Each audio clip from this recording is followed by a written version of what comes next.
I'm joined now by Rich Yamarone, senior economist with Bloomberg. So great to have you here. Thank you. Thank you for having me. Okay, we've been talking about the economy and the distressed situation of so many industries, businesses right now. You have 5 indicators that you think pretty much hold true. And what would you say the 5 indicators are when you have an economy like this? You like to look at a lot of things, and there are thousands of indicators. There are millions of indicators that economists traditionally look at. I like to look at things that are more practical and they make sense. And again, these are Fab 5 indicators of discretionary spending, spending that you don't traditionally do when times get tough. Sure. If they start to get bad and things start to head south, this is where you're going to start to see them cut back on these type purchases. First one is dining out. You know, if everyone gets laid off at work, you know, but you're spared, it's not like, hey, honey, let's go to Applebee's or the Cheesecake Factory. Right, you could be next. You cut back on that, and there's always you downsize. That rather than going to the Morton's steakhouses, rather than going to the Ruth Chris, you'll go to something lower, maybe an Applebee's or maybe even a McDonald's if you're in that middle tier going down. But the bottom line is you don't head out to eat, and that has been rolling over. And the comments that I have gotten and gathered from a whole bunch of C-suite executives in that industry are saying that, hey, we're starting to see some deterioration in dining. So that's the first signal of as far as the Fab 5 indicators of discretionary spending. The second one is jewelry and watches, right? No, who's buying a watch when times get tough, and who's buying a watch when gold is $1,800 an ounce? And the answer is not many. The one problem is the data that we have is very tough to decipher how much of that is bling and how much of that is custom jewelry. So people do trade down, but again, you're starting to see some turnover. The third is cosmetics and perfumes.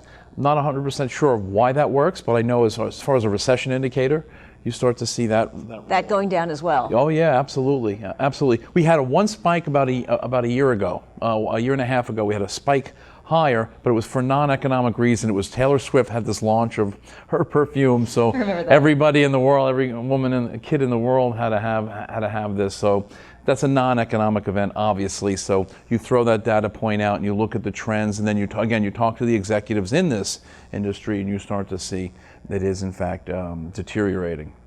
The fourth, and my favorite, is watching women's dresses. I love to look at women's dresses. They're beautiful things. But as an economic indicator, they're tremendous. And that is because a woman is a CFO of a household. Traditionally, she puts the food on the table. She drives the kids to school, so she knows how much soccer uniforms cost. She knows how much ballet classes and piano lessons. And when things get tight around the house, she postpones or puts off a self-purchase. No greater self-purchase for a woman than a dress. And if you look at dress sales and you talk to executives, Michael Korses of the world and the Kate Spades, you start to see the dress sales are slumping. And we all know retail overall is retail's a very difficult situation, particularly apparel and footwear. Footwear is actually hanging in there, but there are some cycles that are playing out. This is one of the 5th or 6th years of a boot cycle and things like that, which traditionally signal a recession. I don't know why that is, but it does. Okay, so that's 4. Now what's our 4? And the final one is casino gambling. Okay, that makes sense. You don't head off to a casino when times get tough, and nowhere is that more apparent. But in Hollywood they do. In Hollywood, they lead you to believe that someone walks in there with their last quarter and they throw that in the slot and they pull it, but it's not reality. That's not reality. And reality is if you're scrimping, and so many people in this country are, we have 47 million people on food stamps, which is welfare. You have to be on welfare for a family of 4. You have to be making $19,000 a year, and it is staggering. And again, you hear stories about how from Walmart saying that people are coming in to shop on the last day of the month in their stores because they're waiting for their EBT cards, their food stamp cards, to be activated by the government. They're living month to month. They just can't afford. And you see them go. You know what? I tell everybody, go out on the last day of the month around midnight. and look to see who's shopping at the Walmarts, and it's heart-wrenching to see a woman pushing a baby or an infant at 1 o'clock in the morning, waiting for her electronic card to be reactivated by the government so that she can buy the kid food. Well, we're seeing some movement in the real estate market. You wouldn't call it a recovery, of course, but we're seeing some movement. So do you think 2013 we might start to come out of this a little bit, or is it a few years down the road still? No, I know it's improving. It's certainly has definitely stabilized as far as residential.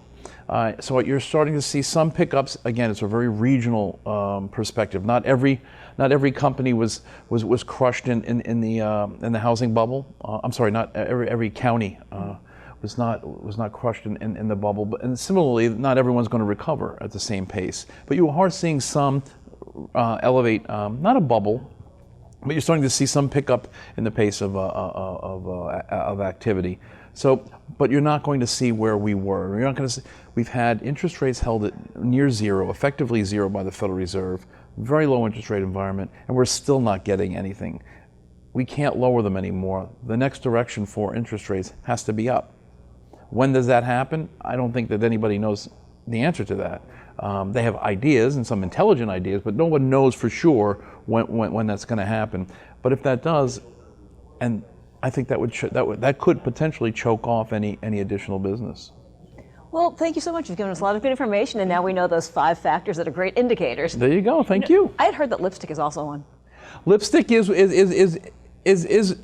a reverse indicator in the sense that rather than go out to make yourself feel better, it's a cheap alternative than going out and spending additional money. Okay, it makes sense when you put it that way. Oh, there are a whole lot of fashion and / health and beauty aids and things like that work. Well, I appreciate your time. Thank you very much. Now I'm going to really be on the lookout for these indicators. Yeah, thank you. Thank you.